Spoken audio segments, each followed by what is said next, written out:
¿Qué tal? Buenas tardes. Te doy la más cordial bienvenida a otra de nuestras cápsulas jurídico-laborales. El día de hoy les quiero platicar sobre el tiempo extraordinario. Este es un concepto que, si bien lo tenemos identificado tanto como trabajadores como patrones, no necesariamente tenemos la claridad de cuándo se genera y sobre todo cómo se paga. Entonces hemos preparado esta cápsula para ustedes para darles pues las generalidades de este concepto y sobre todo cómo es que se debe de pagar el tiempo extraordinario de conformidad con la Ley Federal del Trabajo.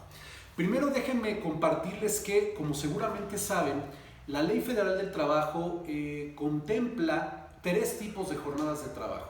Lo que es la jornada diurna, la jornada nocturna y la jornada mixta.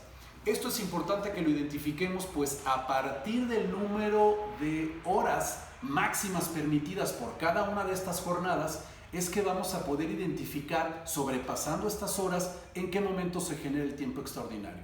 Así tenemos la jornada diurna, que establece la ley no puede exceder de 8 horas diarias, esto es no más de 48 a la semana. Tenemos también la jornada nocturna, que nos establece un máximo de 7 horas diarias y en consecuencia 42 a la semana. Y la jornada mixta, que establece la ley no más de 7.5 horas al día, esto es no más de 45 horas semanales. En el momento que uno de nuestros colaboradores exceda de este número de horas máximas permitidas por la ley, entonces estamos en presencia del llamado tiempo extraordinario. En el caso de que estemos obligados a cubrir el tiempo extraordinario, hay tres datos importantes que les quiero dar para que los tomemos en cuenta. El primero es que el empleado no está obligado a laborar más allá de los máximos establecidos por la ley y que les acabo de compartir. Por otro lado, en caso de que un empleado sea requerido para laborar tiempo extraordinario, no podrá exceder de más de 3 veces durante una semana y no más de 3 horas en cada uno de estos periodos extraordinarios. Esto es importante considerarlo. No hay un candado especial en la Ley Federal del Trabajo que nos pone, es decir, no más de 9 horas extras a la semana. Si consideramos que son no más de 3 días a la semana y no más de 3 horas extras diarias, llegamos a este máximo de 9 horas extras a la semana. Y finalmente, en el caso de que requiramos a un colaborador para que labore este tiempo extraordinario, tiene que considerar la empresa que las primeras 9 horas extras requeridas para laborar este tiempo extraordinario se tienen que pagar al doble, es decir, al 200% del salario por hora que percibe el empleado. Pero ¿qué pasa si el empleado trabaja más de estas 9 horas? A partir de la hora 10 extra semanal, entonces caemos en un supuesto diferente porque se tendrá que pagar al 300% del valor de la hora del trabajador. Yo sé que posiblemente no queda muy claro con esto que les comparto y de ahí las dudas o los errores para el cálculo del tiempo extraordinario, pero déjenme aterrizar estos conceptos en un ejemplo práctico. Pensemos en un trabajador que gana 10,000 pesos mensuales. Estamos hablando que si dividimos su salario mensual entre 30 días, estará percibiendo 333.33 pesos diarios. Lo importante aquí es ahora obtener el salario por hora, es decir, que el salario diario ahora lo vamos a tener que dividir entre 8, entre 7 o entre 7.5 dependiendo la jornada que tenga establecida el trabajador y que acabo de comentar, diurna, nocturna o mixta.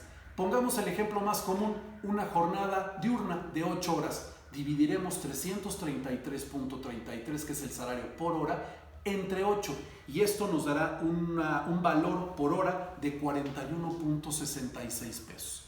Ya tenemos el valor por hora del trabajador. Ahora vayamos al otro ingrediente de esta fórmula. ¿Cuántas horas extras laboró? Vayamos a un ejemplo cotidiano y pensemos que el trabajador fue requerido para laborar 12 horas extras durante la semana. Con base en lo que les acabo de decir, las primeras 9 horas extras de las 12 se pagan al doble, es decir, que multiplicaríamos 9 horas extras por 2 para llegar a este factor doble. Estamos hablando que serían 18 horas extras dobles.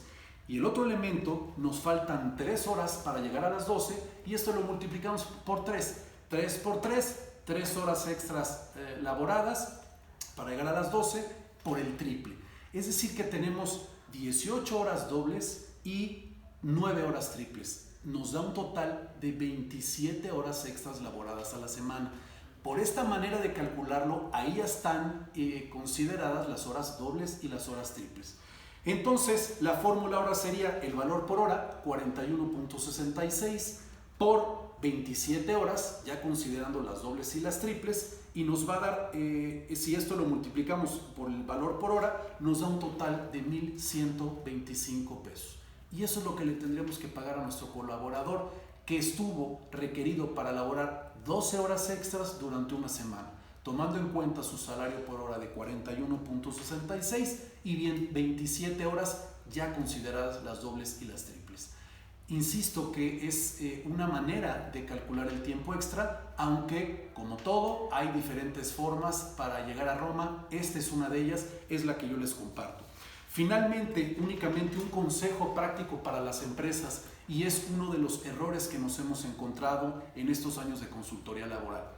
Cuando una empresa cubre el salario extra al trabajador, ya sea por horas dobles o por horas triples, no todas tienen la información que les acabo de proporcionar y no aterrizan, no insertan correctamente ese concepto en el recibo de pago.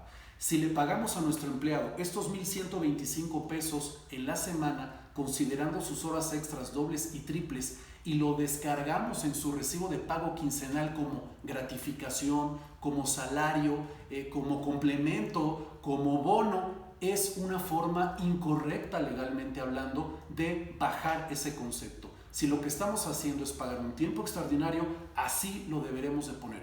Pago de horas extras dobles, pago de horas extras triples.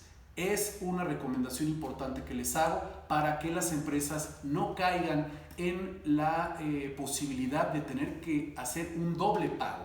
Si un colaborador los demanda y exige el pago de horas extras y la empresa no tiene la posibilidad de acreditar con los recibos de pago que con esos conceptos pagó ese tiempo extraordinario, la autoridad laboral no va a tener por cubierto eso y seguramente condenará a esto que les acabo de comentar, pues un doble pago. En su momento hicieron el pago y ahora seremos condenados en el laudo a volver a pagar este tiempo extraordinario.